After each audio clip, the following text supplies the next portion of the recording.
가끔 보면 이제 그 시대의 문화나 이 가치관을 보여주는 유머들이 좀 있는 것 같아요. 이 유머도 아마 이 시대의 그런 어떤 문화나 가치관을 보여주는 유머인데 아마 여러분들 중에 한 번쯤은 또 들어보셨을 것 같습니다. 어떤 젊은 부부가 거실에서 이제 대화를 나누고 있어요. 그때 아내가 남편에게 묻습니다. 자기야, 자기가 세상에서 가장 좋아하는 사람들이 누구야? 순서대로 한번 번호를 매겨봐. 이렇게 아내가 남편한테 이야기한 거예요. 그랬더니 남편이 대답을 합니다. 1번은 물론 당신이지. 이렇게 얘기합니다. 그리고 2번은 당신이 낳은 이쁜 딸, 이쁜 우리 딸. 그게 2번이지. 그리고 3번은 당신 같은 딸을 낳아준 장모님. 이렇게 얘기하는 거예요. 그리고 4번은 우리 집 강아지 바비. 이렇게 얘기합니다. 그리고 5번은 우리 어머니. 그렇게 얘기한 거예요. 그런 대답을 이제 딱 한 겁니다. 근데 그 어머니가 건너방에 계시다가 화장실을 보러 거실로 이제 딱 나왔는데 그 얘기를 딱 들은 거예요. 그 얘기를 딱 듣고 엄청난 충격을 받은 거죠. 진자리, 맞은 자리 가리지 않고 먹을 거 안 먹고 입을 거 안 먹고 그렇게 키워놨는데 그 자식놈이 싸가지 없는 그런 소리를 하는 것을 딱 듣고 그 엄마가 너무 큰 충격을 받고 그 다음날 집을 이제 나가신 겁니다. 가출한 겁니다. 조그만 쪽지 한 장을 딱 남기고 나가셨는데 며느리가 그 쪽지를 딱 펴서 읽어보니까 뭐라고 적혀있냐면 1번아 잘 있거라, 5번은 간다. 그렇게 써놨고 어머니가 이제 나갔습니다. 그러니까 요즘 시대의 세태를 잘 보여주는 그런 유머가 아닌가 그런 생각을 좀 해봅니다. 여러분들 우리가 요즘 그 TV를 보면요 너무나 쉽게 자녀들이 부모들에 대해서 거역을 하고 부모에 대해서 소리를 지르고 부모님이 하는 말에 일일이 토를 다는 그런 모습들, 부모님에게 짜증을 부리고 부모님들을 이렇게 막대하고 또 불손하게 대하고 자기 마음대로 그런 행하는 그런 모습들을 이 TV를 통해서 너무나 많이 자주 방영을 하다 보니까 요즘 이 어린 아이들, 청소년들, 심지어 젊은 세대들이 다 그래도 괜찮은 줄로 알고 이렇게 생활하고 있는 것 같아요. 그래서 요즘 사회학자들이 이야기하듯이 요즘은 이제 이 시대는 가정 위기의 시대다 그렇게 얘기하는데 이미 가정 위기의 시대는 거쳐가지고요 가정 해체의 그런 시대를 지금 도래하고 있는 것을 보게 되어져요. 여러분들 가면 갈수록 이게 위기에 처한 그런 가정들이 많아지고 어떻게 보면 가정이 해체되는 그런 어떤 가정들이 점점 많아지는데 그 이유가 무엇이라고 생각합니까? 여러 가지 사회적인 이유를 우리가 들 수 있지만 가장 분명한 것은 이렇게 가정이 위기에 처해지고 해체되는 가장 분명한 이유는 하나님께서 말씀하신 성경적인 가정의 원리들이 무너지고 있기 때문에 가정의 원리들이 지켜지지 않고 있기 때문에 오늘날 이 사회 가운데 무너지는 가정들이 참 많고 해체되는 그런 가정들이 많이 있는 것 같습니다. 부부 사이에 또 부모와 자녀 사이에 반드시 지켜야 될 성경적인 가정의 원리들이 있는데 그 원리들이 무너지니까 자꾸 어떻게 가정이 위기에 처하게 되고 해체되는 그런 어떤 모습들이 나타나게 되어지는 겁니다. 지금 저와 여러분들이 이런 시대를 살아가고 있어요. 가정들이 위기에 처하는 이런 시대, 그리고 가정들이 해체되는 이런 시대에 우리들이 살아가고 있는데 그렇기 때문에 더욱이 이 그리스도인들의 사명이 얼마나 중요한지 모릅니다. 요즘 많은 가정들이 이런 방향으로 나가기 때문에 예수 믿는 사람들, 그리스도인들이 이 성경적인 가정의 원리, 부부 사이에 또 부모와 자녀 사이에 지켜야 될 이 성경적인 가정의 원리를 다시 회복시켜가지고 우리의 가정도 건강하게 세울 뿐만 아니라 이렇게 무너지고 해체되는 그런 가정들에게 정말 다른 가정의 모습이 있다는 것을 보여줘야 될 그런 책임이 예수 믿는 저와 여러분들에게 있다는 것을 늘 기억하셔야 돼요. 그럼 그렇다면 오늘 어버이 주일입니다. 우리 다른 어떤 가정의 원리보다도 어버이 주일이니까 정말 부모와 자녀 사이에서 우리가 회복해야 될, 반드시 지켜야 될 그 성경적인 가정의 원리가 뭡니까? 먼저 우리가 1절 말씀을 한번 보면요. 1절 말씀 봅시다. 자녀들아, 주 안에서 너희 부모에게 순종하라. 이것이 오늘이라. 그죠? 행복한 가정을 세우는 데 있어서 이유야 무엇인지 그건 다 나중에 생각하고요. 자녀로서 무조건 해야 할 일이 있다면 부모에게 순종하는 일입니다. 여러분들 우리 부모가 우리의 순종을 받을 자격이 있느냐 없느냐를 따지는 한 절대 가정은 행복해질 수 없습니다. 절대 가정은 건강하게 세워질 수가 없습니다. 그건 나중에 할 일이고요. 자녀로서 우리가 무조건 해야 될 일은 부모님 앞에 순종하는 그런 일입니다. 여기 주 안에서 순종하라 라는 말은요, 이 말씀은 예수님을 믿지 않는 불신자들, 세상 사람들에게 주는 말씀이 아니라 예수님을 믿는 사람들에게 지금 이 말씀을 하고 있다라는 그런 의미를 담고 있습니다. 여러분 한번 생각해 보세요. 저와 여러분들이 이 구원이라는 놀라운 은혜, 놀라운 축복을 지금 받은 사람인데, 이 구원의 놀라운 은혜와 축복을 받을 자격이 있어서 받은 사람들입니까? 절대 그렇지 않죠. 우리는 자격이 있어서 이 구원이라는 놀라운 은혜와 축복을 받은 사람들이 아닙니다. 그럼 그렇다면 우리 부모님들도 우리 순종을 받을 자격이 있느냐 없느냐를 따지지 말고, 우리가 정말 값없는 은혜로 놀라운 그런 구원의 은혜와 축복을 받은 것처럼 우리도 우리 부모님들을 자격론하지 말고 자격을 따지지 말고 부모님이기 때문에 무조건 순종해라, 그렇게 말씀을 하고 있는 겁니다. 또 어떤 경우에 보면요, 이 주 안에서 순종하라 라는 이 말씀을 악용하는 경우도 있어요. 그래서 믿지 않는 부모님에게 불효하는 그런 근거로 이 말씀을 사용하는 잘못된 그런 신자들이 교회 안에 있는 것을 보게 되어져요. 여러분들 분명히 알고 있으셔야 돼요. 우리의 부모님들이 신앙이 없는 분이다 할지라도 그럼 신앙을 떠나서 인간적으로 순종해야 하는 겁니다. 그게 자식으로서의 인간의 기본 도리이고 기본 예인 거예요. 오히려 여러분들 우리 부모님들이 예수님을 믿지 않는다면 신자인 자녀들이 그런 믿지 않는 부모님에게 더 잘 섬겨야 되죠.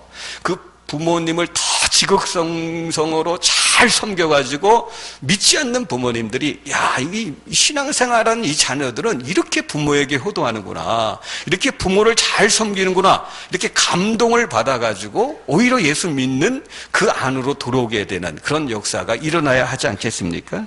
그런 역사가 일어나야 되는 거예요.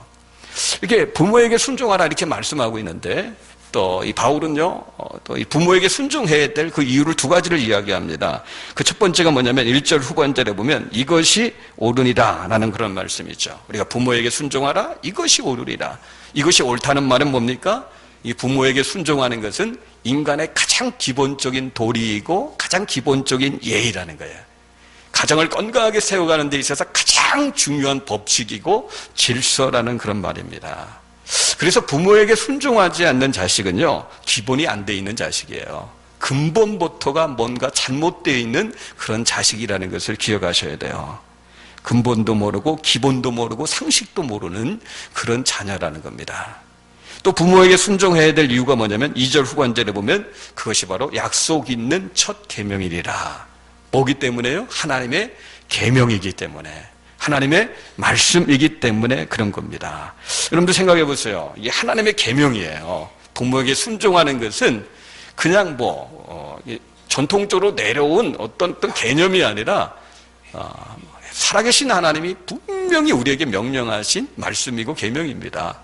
그렇기 때문에 우리가 부모에게 불순종하는 것으로 끝나는 게 아니라 그 부모에게 순종하라고 명령하신 하나님 앞에 불순종하는 것과 똑같은 것이 됩니다. 여러분들 하나님 앞에 불순종하고 사는데 우리가 어떻게 하나님의 복을 받아 누릴 수 있겠습니까? 그렇기 때문에 불효하는 자, 부모님의 말씀 앞에 순종하지 않는다면 절대 하나님의 축복을 받아 누릴 수가 없게 되어지는 겁니다. 두 번째로 이제 부모에게 순종하는 것이 이제 뛰어넘어서 2절에 보면 내 아버지와 어머니를 공경하라, 그렇게 말씀하고 있어요. 여기 공경이라는 이 단어가 카베드라는 그런 단어인데, 이 단어의 뜻이 뭐냐면 비중을 두다, 그다음에 가치를 두다, 높이 평가하다라는 그런 뜻을 갖고 있는 단어입니다. 그러니까 부모를 공경하라, 이 말은 뭐예요? 어떤 경우든 부모님들을 비중 있게 여겨라, 그런 말이에요. 부모님들을 높이 여기고 가치 있게 여겨야 된다, 그런 말씀입니다. 여러분, 우리 부모님들이 경제력이 없어가지고 저와 여러분들에게 단 한 푼도 우리에게 유산을 남겨주지 않았다 할지라도, 또 우리를 키워가면서 우리 부모님들이 부족한 면이 있고 연약한 면이 있기 때문에 우리에게 이런저런 상처를 주었다 할지라도, 어떤 이유가 있다 할지라도, 그럼 절대로 부모님을 가볍게 여기면 안 된다는 겁니다. 요즘은 지식이 하도 빠르게 변하다 보니까 이 지식의 홍수 시대 아닙니까? 그리고 지식이 얼마나 빠르게 변하는지 모르겠어요. 그러니까 요즘 젊은 세대들이요, 지식이 너무 빠르게 변하다 보니까 이 나이 든 사람들의 의견과 생각을 무시하고 하찮게 여기는 그런 경향들이 있어요. 엄청난 지식의 속도 때문에 이 부모님들이 이야기하는 그 말이 마치 시대착오적인 것처럼, 시대하고 안 맞는 것처럼 생각해서 부모님들의 의견을 무시하고 하찮게 여기는, 그것이 요즘 이 세대의 풍조입니다. 이 세대의 풍조예요. 그러나 여러분들 기억하세요. 세대의 풍조가 그렇게 흘러간다 할지라도 신앙을 가진 우리들은요, 부모님의 의견과 부모님의 그 말씀 한마디 한마디, 그 생각과 판단을 비중 있게 여기셔야 돼요. 가치 있게 높이 평가하는 그런 모습들이 우리에게 있어야 됩니다. 우리 부모님들이 비록 그 스마트폰 사용법을 몰라가지고 우리에게 물어보는 그런 한이 있다 할지라도 이 인생을 살아가는 지혜나 삶을 살아가는 지혜, 이 땅의 어려움을 극복하는 그런 지혜에 있어서만큼은 요즘 젊은이들과 비교가 안 되는 그런 풍성한 지혜를 갖고 있다는 것을 자녀 세대들이 인정을 하셔야 됩니다. 그래서 여러분들 잠언 23장 22절에 보면요, 너를 낳은 아비에게 청종하고 내 늙은 어미를 경히 여기지 말지니라, 그렇게 말씀하고 있어요. 또 신명기 32장 7절에 보면요, 옛날을 기억하라, 역대의 연대를 생각하라, 네 아버지에게 물으라, 그가 네게 설명할 것이요 내 어른들에게 물으라, 그들이 내게 말하리로다. 어른들에게 물어보라는 거예요. 부모님의 의견과 생각을 비중 있게 여기고 청종하는 것, 이게 바로 부모님을 공경하는 겁니다. 때로는 여러분들 부모님의 말이 틀릴 수도 있어요. 그래서 부모님의 말이 틀리기 때문에 따를 수 없는 그런 경우가 있어요. 여러분 그렇다 할지라도, 부모님의 말이 틀려서 우리가 따를 수 없다 할지라도 태도만큼은 부모님에게 공손하게 가져야 되는 것, 이게 바로 성경이 부모를 공경하라 하는 그 계명에 해당되는 그런 삶의 자세입니다. 그리고 여러분들 이 공경이라는 것은 순종이라는 것과 좀 차원이 달라요. 이 순종은 주로 이제 정신적인 면에서 이루어진 일이라면 공경은 좀 더 실제적인 면에서 이루어지는 행동입니다. 여러분, 우리 부모님들이 제일 좋아하는 선물이 뭐라고요? 제가 자주 얘기하죠. 부모님이 제일 좋아하는 선물 뭐예요? 예, 돈이에요, 돈. 옷 아니에요, 옷 아니에요. 정관자, 홍삼 그런 거 아니에요. 통계를 보니까 부모님들이 제일 좋아하는 선물이 뭐냐면 돈이에요. 뭐니 해도 머니. 그죠? 돈을 제일 좋아해요. 그러니까 여러분들 부모님에게 선물 하나 딱 사주고 그걸로 입 딱 닦으면 안 돼요. 선물을 사더라도 뭐와 함께? 거기 어떻게? 봉투에다가, 세종대왕보다도 신사임당 이렇게 해가지고 쫙 넣어가지고, 그래서 부모님에게 드리셔야 돼요. 왜? 부모님이 제일 좋아하는 게 뭐예요? 돈이요, 돈. 공경이라는 것은 이런 실제적인 어떤 실천 상황을 포함하고 있는 그런 계명입니다. 그래서 여러분들 부모님에게도 정기적으로 용돈도 드려야 되고, 가끔 이렇게 여행도 보내드려야 되고, 또 부모님이 아프면, 그죠? 어떻게 해요? 좀 시간을 내서라도 그 부모님을 모시고 병원에도 가야 되는 거고, 자주 또 전화도 이렇게 드려야 되고, 그래야 하는 거예요. 여러분들, 우리가 우리 자식에게 하는 거 10분의 1만 우리 부모님에게 한다면 동네방네 효자, 효녀라고 소문날 겁니다. 가만히 한번 생각해 보세요. 내 자식에게 하는 거 10분의 1만 우리 부모님에게 하면 정말 효자, 효녀라고 소문날 겁니다. 이런 실제적인 어떤 공경의 모습들이 우리 부모님에게 나타나야 되는 거예요. 여러분들 이렇게 부모님에게 순종하고 공경하는 것이 자식의 기본 도리이고 기본 예의고 이 가정을 건강하게 세워가는 데 있어서 아주 중요한 법칙이고 질서임인데, 이렇게 당연한 것을 우리 자식이 했는데 하나님께서는 우리에게 복을 주신대요. 상급을 주신대요. 오늘 그 본문 말씀 3절에 보면요, 이로써 네가 잘되고 땅에서 장수하리라. 그죠? 이렇게 부모님에게 순종하고 공경하는 자에게 하나님께서 상급을 주시는데 잘되고 땅에서 장수하리라. 요즘 건강하게 오래 살 수 있다고 하면 구더기도 잡아먹는 시대 아닙니까? 그런데도 왜 이런 말씀에는 관심을 갖지 않는지 모르겠어요. 이 잘되고 땅에서 장수한다고 하는데 자기 몸 건강하게 하나 어떻게 좀 챙겨보려고 온갖 그냥 음식 다 먹으면서도 왜 이런 말씀에는 관심을 안 갖고 있는지 모르겠어요. 여러분, 부모님에게 순종하고 공경하는 거 쉬운 일 아닐지라도 그렇게 인생을 살아가면 하나님께서 상급을 주시는 거예요. 성경에 보면 부모님께 효도해서 복을 받은 사람들이 참 많이 있어요. 오늘도 장로님 기도하면서 이삭에 대한 이야기를 했죠. 대표적으로 이삭이라는 사람이 정말 부모님께 순종해가지고요, 자기를 잡아서 제물로 죽이려고 하는데도 반항하지 않고 순종함으로 말미암아 하나님께서 그 이삭에게 복을 주시는데, 원래 목축업을 했던 그 사람인데 직업을 바꿔서 농사를 졌거든요. 근데 농사를 졌는데 하나님이 100배의 축복을 주십니다. 그럼 100배의 복은 하늘이 열려야지 받을 수 있는 복이에요. 우리 인간의 인생을 살아갈 때 우리가 아무리 수고하고 노력하는 것으로 우리 인생을 빛나게 만들 수 없습니다. 우리가 노력하고 수고하는 것은 기본이 되어야 되고, 그 뒤에 플러스 알파가 있어야 돼요. 하나님께서 부어주시는 복이 있어야 되는 거예요. 인간이 노력하고 수고한 그 뒤에 하나님이 부어주시는 하나님의 복이 있을 때 우리 인생이 빛나게 돼 있는 거예요. 하나님이 누구에게 그런 복을 부어주시는데요? 부모님에게 순종하고 공경하는 자에게는 그런 복을 주시겠다. 여러분, 예레미야 35장에 넘어가면요, 내갑 자손에 대한 이야기가 나옵니다. 여호와킴 왕 때 하나님께서 그 여호와킴 왕을 통해서 내갑 자손들을 시험합니다. 어떻게 시험합니까? 내갑 자손을, 여호와킴 왕이 내갑 자손을 불러요. 그리고 하는 명령이 뭐냐면 포도주를 마시래요. 포도주를 마시라. 그럼 그 당시에 왕의 명령을 듣지 않으면 다 죽임을 당하는 시대예요. 근데 왕이 불러가지고 포도주를 마시라 이렇게 명령하는데도 불구하고 내갑 자손들은 포도주를 마시지 않습니다. 그 이유가 뭐예요? 자기 부모 세대, 자기 선조 세대가 그들에게 명령한 것이 있기 때문에 그래요. 너희들 포도씨도 심지도 말고, 포도원도 재배하지 말고, 포도원도 소유하지 말아라. 절대 포도주를 마시지 말아라. 부모 세대, 그 선조 세대가 그 내갑 자손들에게 명령을 했기 때문에 왕이 명령하는데도 불구하고 그 부모 세대의 말, 그 선조 세대의 말을 지키기 위해서 그 왕의 명령을 듣지 않는 거예요. 그게 하나님이 테스트였어요. 이스라엘 백성들은요, 하나님의 말씀도 듣지 않은데 그 내갑 자손은 부모 세대들과 선조 세대의 그런 말을 듣는 것을 보고 내갑 자손들을 축복을 하시는 거예요. 예레미야 35장 18절 19절에 보면요, 예레미야가 내갑 사람의 가문에게 이르되 만군의 여호와 이스라엘 하나님께서 이와 같이 말씀하시기를 너희가 너희 선조 요나답의 명령을 순종하여 그 모든 규율을 지키며 그가 너희에게 명령한 것을 행하였도다. 그러므로 만군의 여호와 이스라엘의 하나님께서 이와 같이 말씀하시니라. 내갑의 아들 요나답에게서 내 앞에 설 사람이 영원히 끊어지지 아니하리라 하시니라. 영원히 끊어지지 않는 그런 축복을 내갑 자손에게 줍니다. 여러분, 놀라운 것은요, 이 내갑 자손의 후손들이 지금 모여 살고 있는 것이 어디냐면 러시아의 코카소스라는 그런 지방입니다. 여러분, 상식이 좀 있는 분들은 금방 알 거예요. 여러분들, 러시아의 코카소스라는 지방이 어떤 지방입니까? 세계 3대 장수촌 마을이에요. 거기에는 100세가 넘는 사람들이 수두룩합니다. 수두룩해요. 100세가 넘었는데도 건강하게 사는 사람들이 수두룩해요. 내갑 자손의 후손들이 거기 모여 사는데 100세가 넘는 그런 자손들이 참 많아요. 실제적인 면에 있어서도 하나님께서 이렇게 복을 주시는 거예요.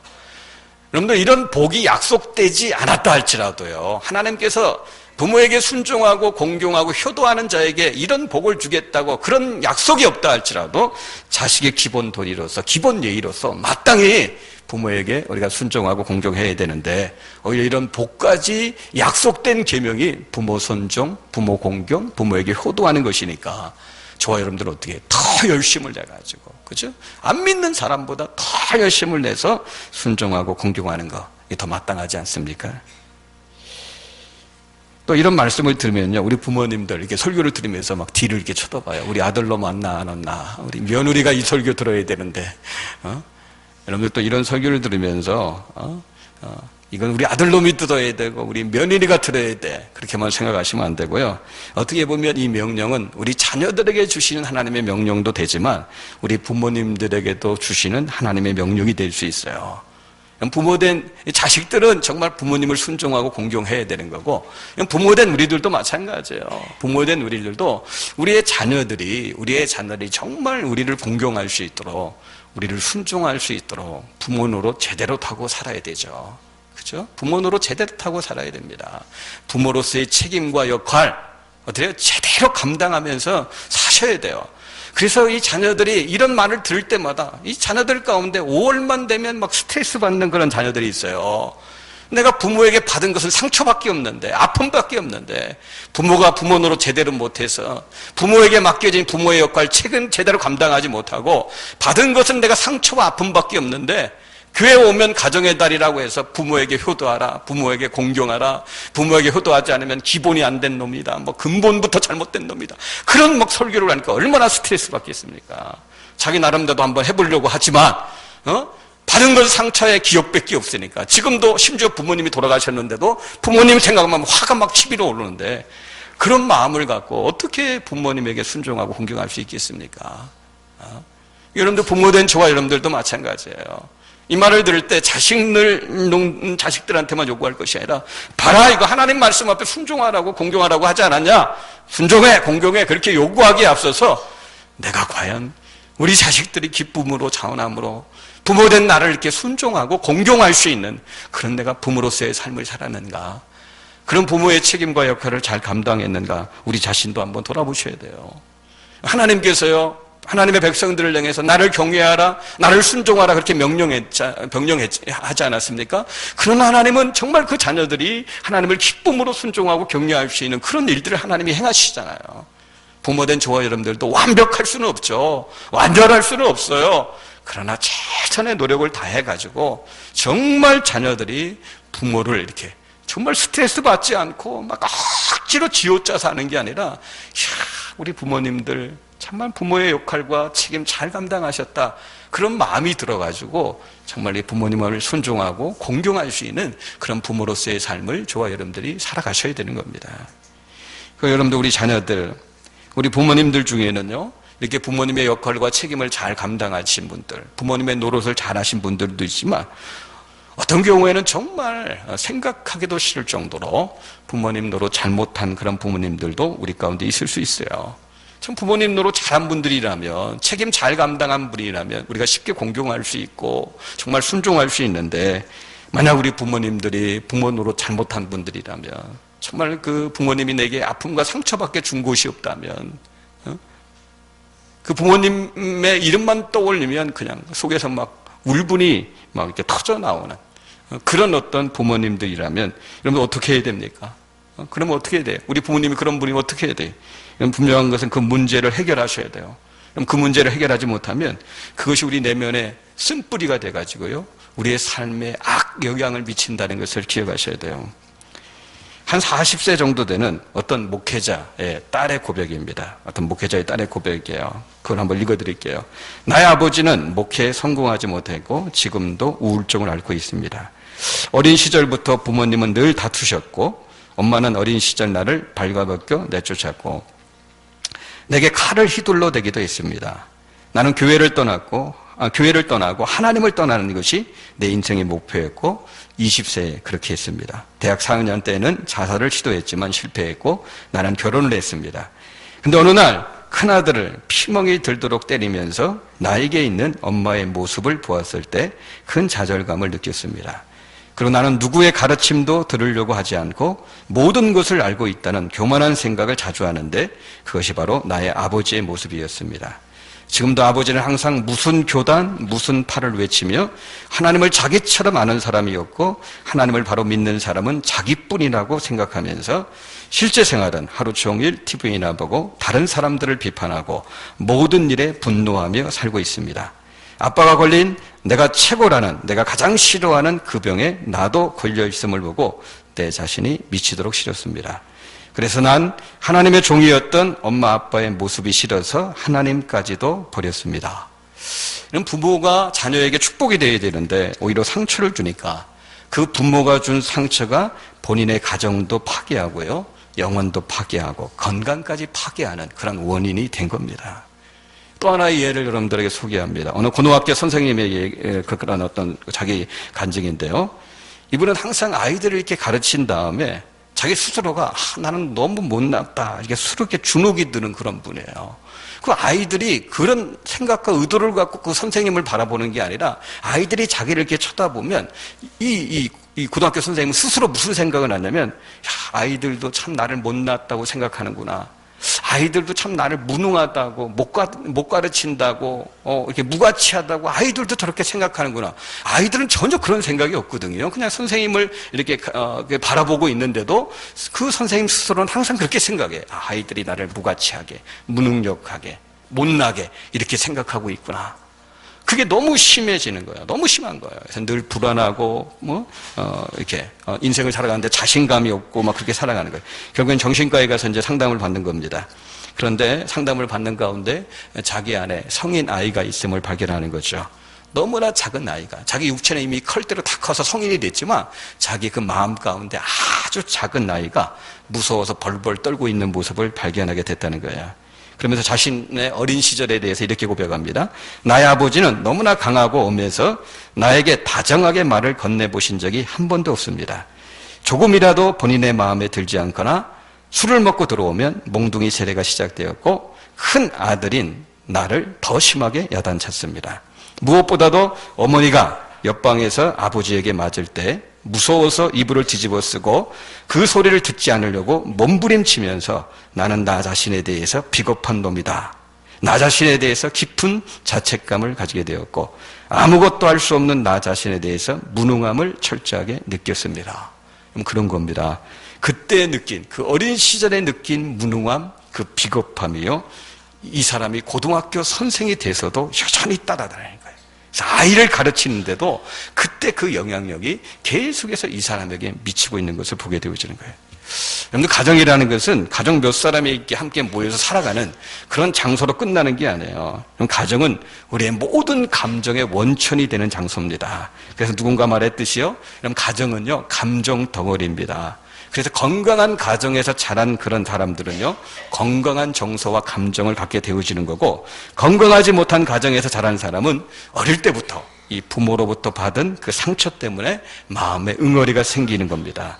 그 응어리가 치료되지 못하면 결국 쓴뿌리가 되는 거고, 그 쓴뿌리가 나중에 어떻게 해요?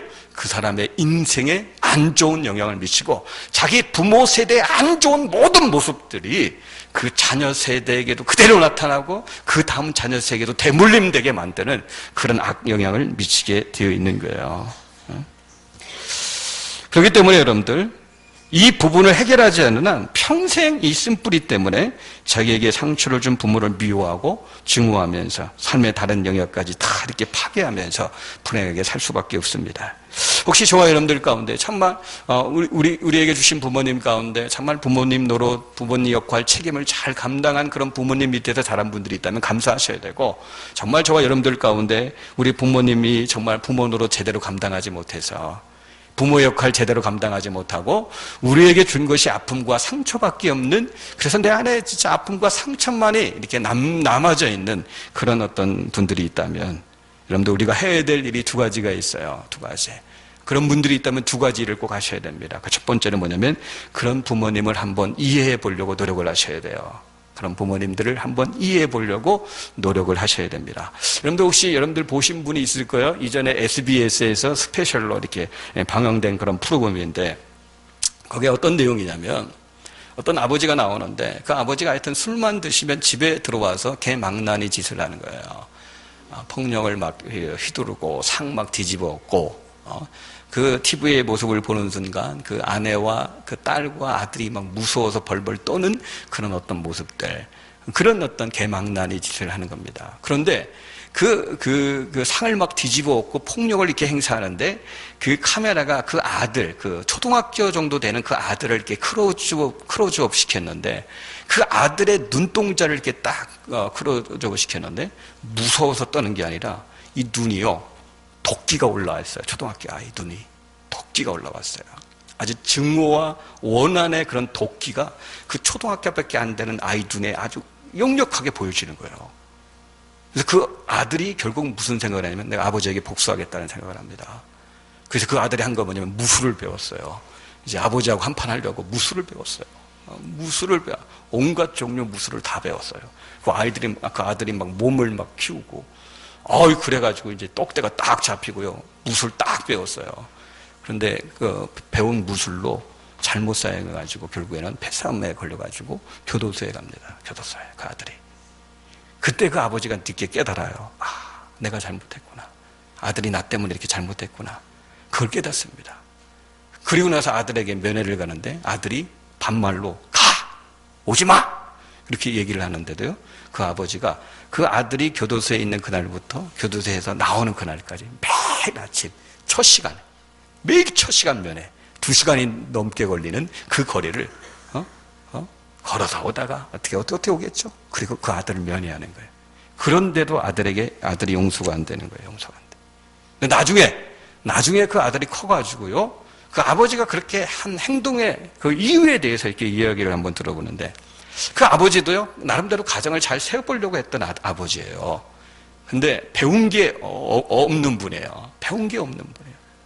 배운 게 아무것도 없는 그런 분이에요. 그러다 보니까 이 사회에서 나가서 활동을 하다 보니까 배운 게 없다 보니까 사람들한테 자꾸 무시를 당하는 거예요. 무시를 당하고. 그래, 막 사람들한테 사기도 당하고, 막 짓밟히도 당하고, 조롱을 당하고. 그리고 하는 일마다 막 안 되는 거예요. 막 사람들이 사기도 치고 막 그러니까 하는 일마다 안 되는 거죠. 그런 게 자꾸 쌓이다 보니까 술을 먹게 되고, 그게 이제 가정에 들어오면 자기가 아내이지 않은데도 그게 막 그냥 막 행동으로 막 나오게 되어져서 아내한테, 자녀들한테 그런 행동을 한 거죠. 근데 아들이 그 얘기를 딱 듣고 나서 조금 아버지가 이해가 되는 거예요. 아, 그렇구나. 그래서 아버지와 대화가 다시 시작했어요. 이해가 되니까 대화가 시작되어지고, 대화가 이제 되니까 그 아버지를 이해하고 받아들이고, 결국 아버지와 화목하는 그런 어떤 프로그램이 반영된 적이 있어요. 여러분, 그런 겁니다. 한번 이해해 보려고 노력을 한번 해보셔야 돼요. 어떤 책에 보니까 이런 글들이 있어요. 부모님에게, 특별히 진짜 상처와 아픔을 준 그런 부모님에게 그런 질문을 한번 던져봐라. 그렇게 얘기해요. 어떤 질문이냐면, 그 아버지에게 부모님에게 한번 그런 질문 한번 던져보세요.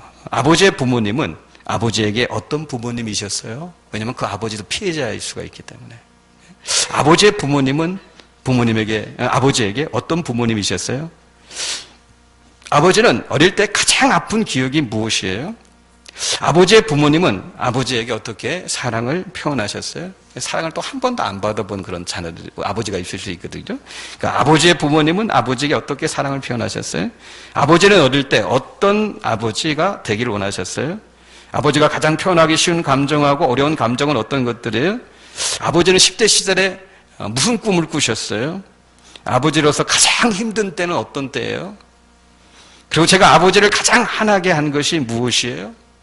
여러분, 그런 질문들을 한번 아버지에게 던져보고 그 이야기를 듣는 순간 아버지가 이해가 되면요, 그때부터 대화가 시작되어지고, 그럼 대화가 시작되어지면 그때부터 뒤틀렸던 부모와의 관계가 조금씩 어떻게 해결이 되어지는 거죠. 이해하려고 한번 노력을 해보세요. 이해하려고. 두 번째는 뭐냐면 용서하는 겁니다. 용서하는 거예요. 이해하고 두 번째는 용서하는 거예요. 우리 부모님들도 완벽한 분들이 아니기 때문에, 다 연약한 분들이기 때문에 그분들이 정말 저와 여러분들이 혹시 어릴 때 준 그런 어떤 상처들이 있다면 마음에 품고 사는 것이 아니라 용서하려고 한번 노력하셔야 돼요. 여러분들, 우린 가끔요, 누군가에게서 받은 상처에 대해서 내가 분노하고 미워하고 증오하면서 살고 있으면 내가 그 사람을 처벌하고 있다고 생각하는데, 여러분들, 사실 처벌당하는 사람은 그 사람이 아니라 바로 나 자신이라는 것을 기억하셔야 돼요. 내가 상처 준 어떤 사람을 향해서 미움과 분노를 품고 살면 감옥에 갇혀 사는 사람은 바로 내 자신입니다. 이 사람은 그런 말이 있잖아요. 용서는 상대방을 위해서 하는 게 아니라 바로 나를 위해서 하는 것이다. 용서라는 뜻이 뭐냐면, 용서라는 그 단어의 문자적인 뜻이 뭐냐면 놓아주다라는 뜻이야. 놓아주다. 그러니까 내 안에 있는 미움을 놓아주는 거예요. 내 안에 있는 분노와 원한을 놓아주는 거예요. 여러분, 줄다리기 하는 장면을 한번 생각해 보세요. 아주 팽팽하게, 지난번에 넌닝맨을 보는데, 이렇게 그러니까 게임이 줄다리기 하는 게임인데, 줄다리기 하는 그 게임을 이렇게 보는데, 이게 서로 팽팽하게 당길 때 그 얼굴의 표정을 보니까요, 그 얼굴에 얼마나 긴장감, 힘, 애씀, 그런 표정들이 막 찌그러진 표정들이 있는데, 그 줄다리기를 딱 놓는 순간 그들의 표정이 얼마나 환하게 변하게 되는지 모르겠어요. 그럼 마찬가지, 줄다리가 팽팽하게 긴장되게 이렇게 늘어다니고 있다가 그걸 딱 놓으면 어떻게 해요? 딱 놓으면 얼굴에 그 표정이 이렇게 환해지는 거죠. 용서라는 게 바로 그런 것들이에요. 이렇게 내려놓는 거예요. 팽팽했던 것을 내려놓는 거예요. 여러분, 용서에 대해서 여러분들이 착각하면 안 됩니다. 용서에 대해서 착각하면 안 돼요. 예를 들어서 내가 누군가를 용서한다.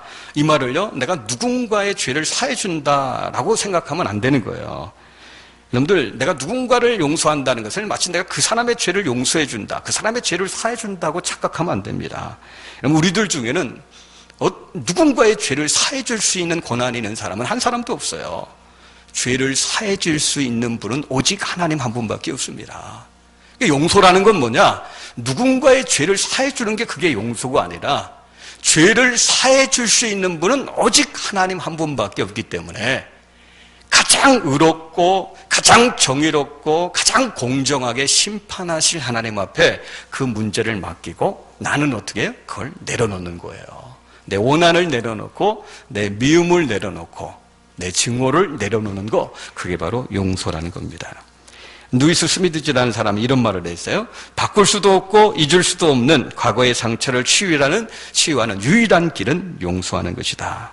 용서는 고통스러운 기억을 감사의 기억으로, 비겁한 기억을 용감한 기억으로, 노예로 만들었던 기억을 자유로운 기억으로 바꾸어 놓는다.